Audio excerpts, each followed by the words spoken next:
नमस्कार, आप देख रहे हैं हमारा खास बुलेटिन मेट्रो न्यूज। आपके साथ मैं हूं शंकर दत्त पंत। एक बड़ी खबर की शुरुआत करते हैं बुलेटिन में। फरीदाबाद से खबर आ रही, जहां पर कोरोना का कहर बढ़ता जा रहा है। पिछले 24 घंटे में 1245 केस आए हैं सामने कोरोना के, और फरीदाबाद में कोरोना से एक दिन में 5 मरीजों की मौत हुई है। स्वास्थ्य विभाग के मुताबिक जिले में अब तक 448 मौतें हुई हैं। तो फरीदाबाद में भी कोरोना का कहर लगातार बढ़ता जा रहा है, और ये अपने हर दिन के जो रिकॉर्ड हैं संक्रमण का जो रिकॉर्ड है हर दिन टूटता जा रहा है। मौतों की संख्या भी बढ़ती जा रही है, और कोरोना से एक दिन में 5 मरीजों की मौत हुई है फरीदाबाद में। तो 448 मौतें स्वास्थ्य विभाग के आंकड़े बता रहे हैं अब तक हुई हैं।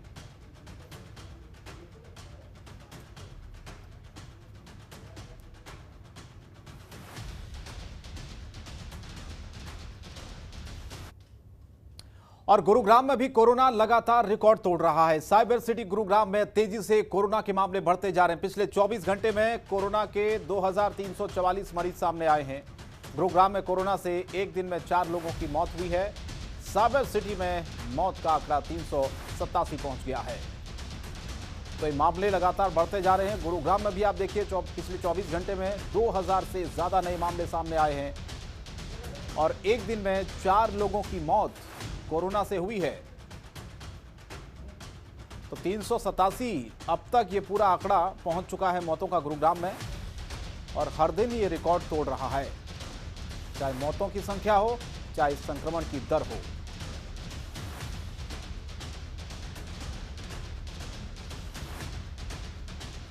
तो गुरुग्राम में भी पिछले 24 घंटे में जो मामले सामने आए उसने सबको डरा दिया है, और ये संक्रमण दर जो है वो तेजी से फैल रही है। मौतों का आंकड़ा बढ़ रहा है। हालांकि कुछ लोगों की लापरवाहियां भी हैं। बाजारों में आप देखेंगे न सोशल डिस्टेंसिंग है, न मास्क है। बार बार प्रशासन के समझाने के बाद गाइडलाइंस का पालन नहीं हो पा रहा है।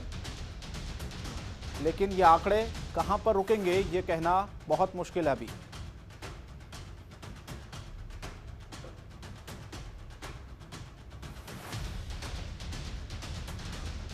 और गुरुग्राम में कांग्रेस हरियाणा के इंचार्ज विवेक बंसल की ओर से कांग्रेस की प्रदेश अध्यक्ष कुमारी शैलजा पहुंची। इसके साथ ही कुमारी शैलजा ने बीजेपी छोड़कर आए कुछ लोगों को कांग्रेस में शामिल कराया। हरियाणा कांग्रेस इंचार्ज विवेक बंसल ने बीजेपी पर निशाना साधते हुए कहा कि आज बीजेपी सरकार अपनी मनमर्जी चला रही है। देश की जनता से उन्हें कोई लेना देना नहीं है, उन्हें सिर्फ चुनाव की पड़ी है, जबकि देश की आर्थिक स्थिति बहुत खराब है। इसके साथ ही प्रदेश में बढ़ रहे कोरोना केस को लेकर भी उन्होंने बीजेपी पर सवाल दागे।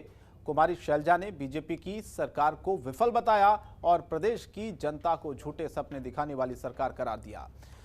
शैलजा ने किसानों का मुद्दा उठाते हुए बीजेपी को घेरा और कहा कि देश का किसान रोड पर मर रहा है, लेकिन सरकार को इससे कोई लेना देना नहीं है।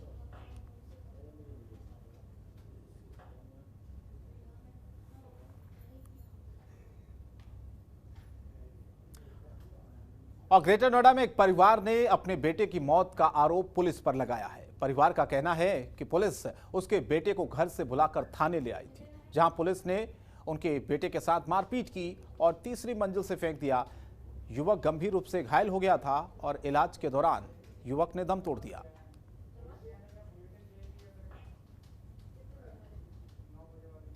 तो परिवार ने पुलिस पर आरोप लगाया। मारपीट के बाद शख्स की मौत हुई है।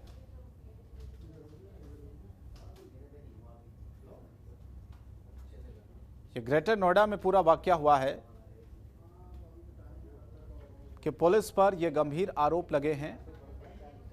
परिजनों का कहना है कि पुलिस की पिटाई से पुलिस ने ही उनके बेटे को मारा है।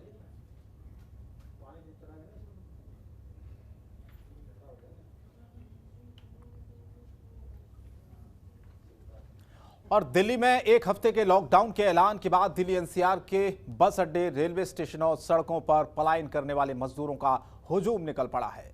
यह भीड़ पिछले साल के नेशनल लॉकडाउन के दौरान मजदूरों के पलायन के जख्मों को एक बार फिर से हरा कर रही है।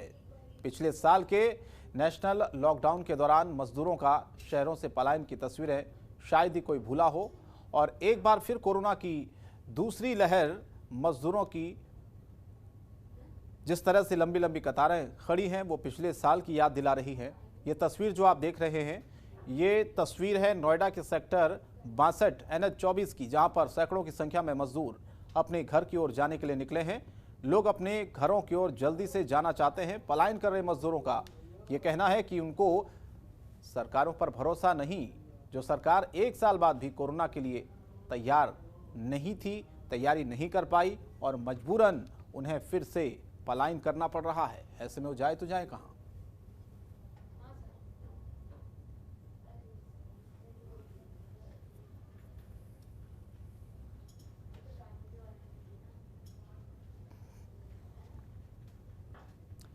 और नोएडा पुलिस ने अंतर्राज्यीय चोर गैंग का पर्दाफाश किया है। यह गैंग दिल्ली NCR समेत कई राज्यों में चोरी की वारदातों को अंजाम देता था। गैंग के 4 सदस्यों को पुलिस ने गिरफ्तार किया है। बताया जा रहा है कि नोएडा के थाना 39 पुलिस ने इस गैंग को सेक्टर 46 के पास से गिरफ्तार किया। वहीं आरोपियों के पास से मोबाइल फोन, 3 मोटरसाइकिल, अवैध हथियार भी बरामद किए गए हैं। पुलिस के मुताबिक आरोपियों पर पहले से कई दर्जनों मुकदमे दर्ज हैं। फिलहाल पुलिस इस पूरे मामले की जांच कर रही है। तो नोएडा की जहां पर पुलिस ने 3 आरोपियों को गिरफ्तार किया है। इनके पास से 8 मोबाइल फ़ोन और साथ ही साथ कई ऐसे सामान चोरी के पुलिस ने बरामद किए हैं। और दिल्ली और NCR सहित कई जगहों पर ये चोरी की घटनाओं को पिछले लंबे वक्त से अंजाम दिया करते थे, लेकिन आखिरकार पुलिस ने इन्हें धर दबोचा।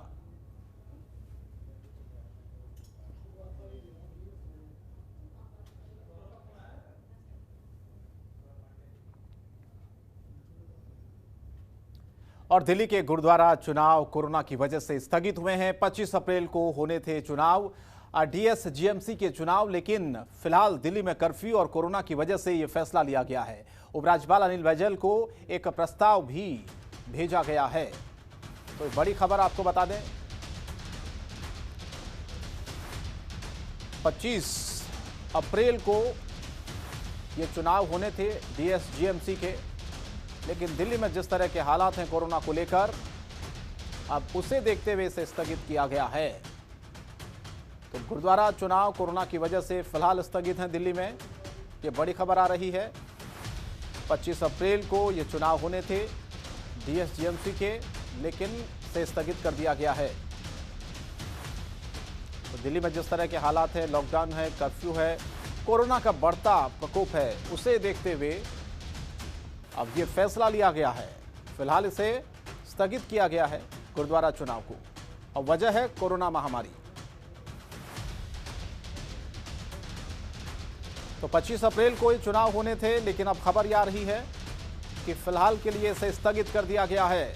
और वजह है दिल्ली में कोरोना के बेकाबू हालात। एक हफ्ते के लिए जो लॉकडाउन लगाया गया है और लगातार संक्रमण की दर जो फैल रही है, उसे देखते हुए ये फैसला लिया गया है कि DSGMC के चुनाव फिलहाल नहीं होंगे, क्योंकि पहले ये 25 अप्रैल को होने थे, लेकिन उपराज्यपाल अनिल बैजल को एक प्रस्ताव अब इस बाबत भेजा भी गया है।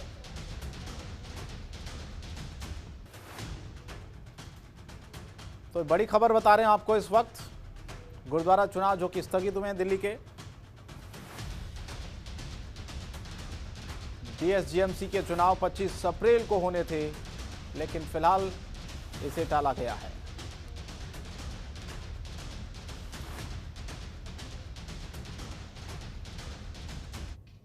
और देश की राजधानी दिल्ली इस वक्त कोरोना से सबसे ज्यादा प्रभावित राज्यों में से एक है। कोरोना मरीजों के लिए बेड और ऑक्सीजन की कमी हो रही है। वहीं बीते सोमवार को दिल्ली के पश्चिम बिहार में एक्शन बालाजी अस्पताल में ऑक्सीजन खत्म होने की कगार पर थी, लेकिन दिल्ली पुलिस और अस्पताल प्रशासन की मदद की वजह से करीब 200 से ज्यादा कोरोना मरीजों की जान बच गई। जी हां, पुलिस ने ग्रीन कॉरिडोर बनाकर ऑक्सीजन से भरे 2 टैंकरों को फौरन अस्पताल पहुंचाया। दरअसल एक्शन बालाजी अस्पताल ने दिल्ली पुलिस को यह बताया था कि ऑक्सीजन से भरे 2 टैंकर ग्रेटर नोएडा के परी चौक और फरीदाबाद में नाइट कर्फ्यू के चलते फंसे हुए हैं और ऑक्सीजन की पूर्ति हो पाने के पहले ही जो ऑक्सीजन थी वो खत्म होने को है, जिसके बाद पुलिस तुरंत एक्शन में आई और दिल्ली सीमा पर फंसे दोनों ऑक्सीजन टैंकर का पता लगाया।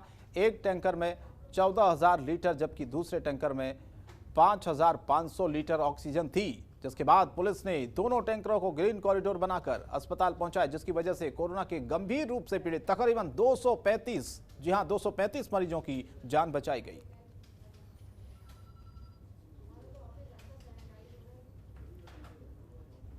हमारी ऑक्सीजन लेवल थोड़ी सी क्रिटिकल लेवल पर पहुंच गई थी और गाड़ियां हमारी जो आने वाली थी वो ट्रैफिक जैम की वजह से अपने टाइम से ना पहुंच पाई।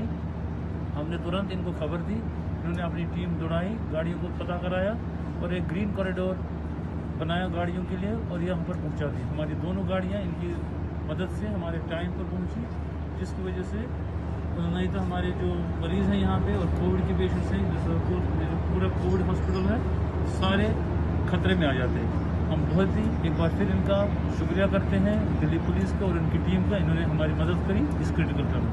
आगे देश के पूर्व प्रधानमंत्री मनमोहन सिंह कोरोना संक्रमित हो गए हैं। कोरोना संक्रमित होने के बाद उन्हें दिल्ली के एम्स में भर्ती कराया गया है। मनमोहन सिंह ने देश में कोरोना वायरस की हालातों से निपटने के लिए रविवार को प्रधानमंत्री नरेंद्र मोदी को चिट्ठी लिखी थी और इस बात पर जोर दिया था कि इस महामारी से निपटने के लिए वैक्सीनेशन और दवाइयों की आपूर्ति को बढ़ाना बहुत जरूरी हो गया है। बताया जा रहा है कि मनमोहन सिंह ने बीते दिनों कोरोना का RT-PCR टेस्ट कराया था और सोमवार शाम उनकी कोरोना रिपोर्ट पॉजिटिव आई, जिसके बाद उन्हें दिल्ली एम्स के ट्रामा सेंटर में भर्ती कराया गया। बता दें कि देश में कोरोना की दूसरी लहर बेहद खतरनाक साबित होती जा रही है। कोरोना के प्रकोप से देश के कई नेता और मंत्री भी अब संक्रमित होते जा रहे हैं।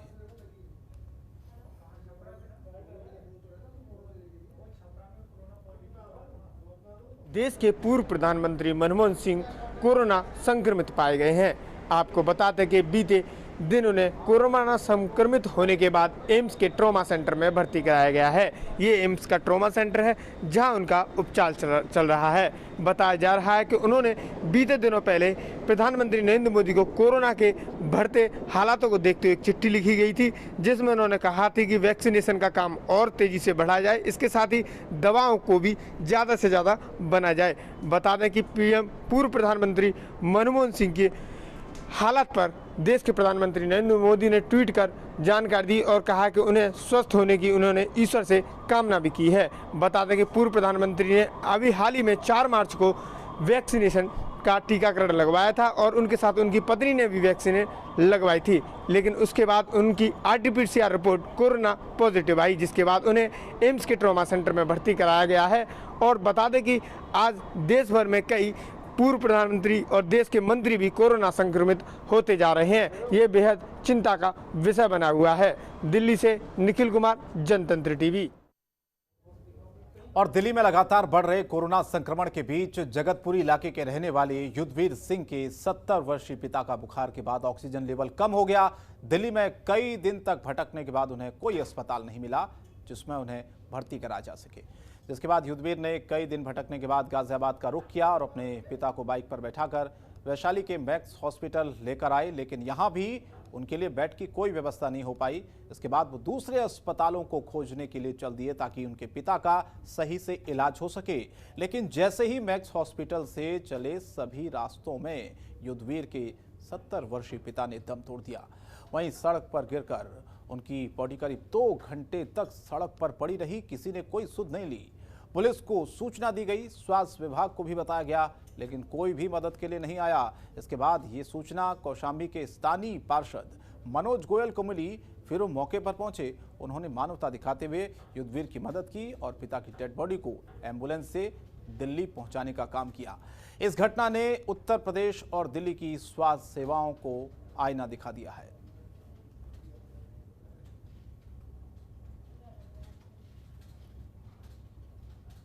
एक निवासी थे जो अपने फादर को दोपहर से दिल्ली के अस्पतालों में लेके घूम रहे थे। उनका ऑक्सीजन लेवल कम था। 14 तारीख से उनको तेज़ बुखार था, लेकिन दिल्ली में उनको इलाज नहीं मिला। वो उसको अब बाइक पे बैठा के गाजियाबाद में लेके आए। बाइक से एक बैठे बैठे गिर गए, पता लगा कि उनकी डेथ हो गई। दिल्ली के मुख्यमंत्री बड़े बड़े दावे कर रहे हैं कि 500 बेड 1000 बेड हमने कर दिए हैं, ऑक्सीजन की कमी नहीं है, बेड की कमी नहीं है, लेकिन दिल्ली का निवासी एक बाइक पे घूम रहा है अपने को जो बचाने के लिए, उसका बेटा घूम रहा है, उसका बाप उसके सामने मर जाए, कितनी दुखद घटना है। मैं ऐसे मुख्यमंत्री की जितनी बचने कम करूँगा उतनी कम है। और राजधानी दिल्ली में बढ़ते कोरोना संक्रमण को देखते हुए दिल्ली सरकार ने 26 अप्रैल तक लॉकडाउन की घोषणा की और इसी बीच मेहरौली बदरपुर रोड की एक तस्वीर सामने आई है। यहां पर पुलिस चेकिंग तो कर रही थी, लेकिन आने जाने वाले वाहनों की संख्या में कोई कमी नजर नहीं आई। लोग हर रोज की तरह वहां से चल रहे थे। लोगों पर लॉकडाउन का कोई असर नहीं था। हर रोज की तरह लोग अपनी यात्रा पर निकल पड़े थे। जब पुलिस चेकिंग कर रही थी तो वो कोई न कोई बहाना बता रहे थे। ये तस्वीरें साउथ दिल्ली के साकेत जिला अधिकारी ऑफिस के बाहर की है, जहां पर दिल्ली पुलिस काफी सक्रिय है और लगातार चेकिंग भी कर रही है, लेकिन इसके बावजूद भी लोग अपने घरों से निकल रहे हैं। इसके साथ ही दिल्ली पुलिस ने नियमों का उल्लंघन करने पर कई लोगों के चालान किए, कई लोगों को चेतावनी देकर छोड़ दिया गया। आपको बता दें कि दिल्ली के मुख्यमंत्री अरविंद केजरीवाल ने 26 अप्रैल तक दिल्ली में संपूर्ण लॉकडाउन की घोषणा की है।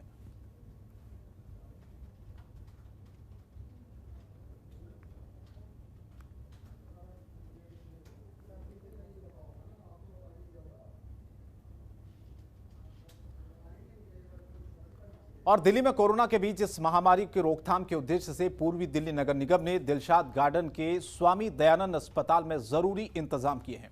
स्वामी दयानंद अस्पताल में कोरोना रोगियों के लिए 10 बेड्स की व्यवस्था की गई थी, जिसे बढ़ाकर 30 कर दिया गया है। अस्पताल प्रशासन का यह कहना है कि जिस तरह दिल्ली में कोरोना संक्रमण की रफ्तार बढ़ती जा रही है, उसको ध्यान में रखते हुए पूर्वी निगम द्वारा स्वामी दयानंद अस्पताल में इन 30 बेड्स के अलावा 50 बेड्स की जल्द ही व्यवस्था कर दी जाएगी। फिलहाल आईसीयू की यहां व्यवस्था नहीं है।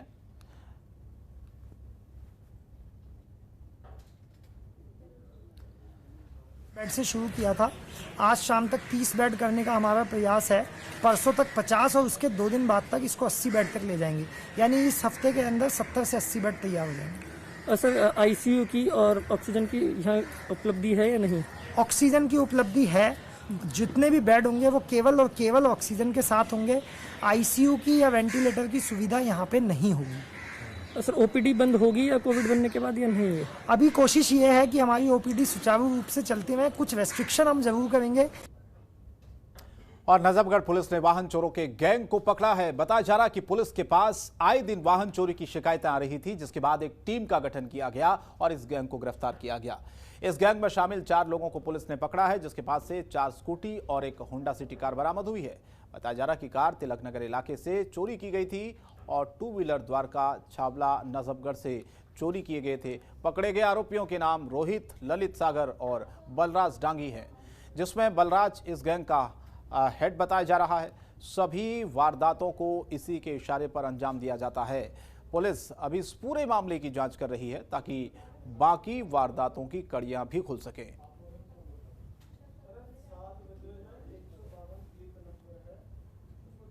नजफगढ़ थाने की पुलिस टीम ने एक डेस्परेट ऑटो लिफ्टर का गैंग है, इसको बस्ट किया है।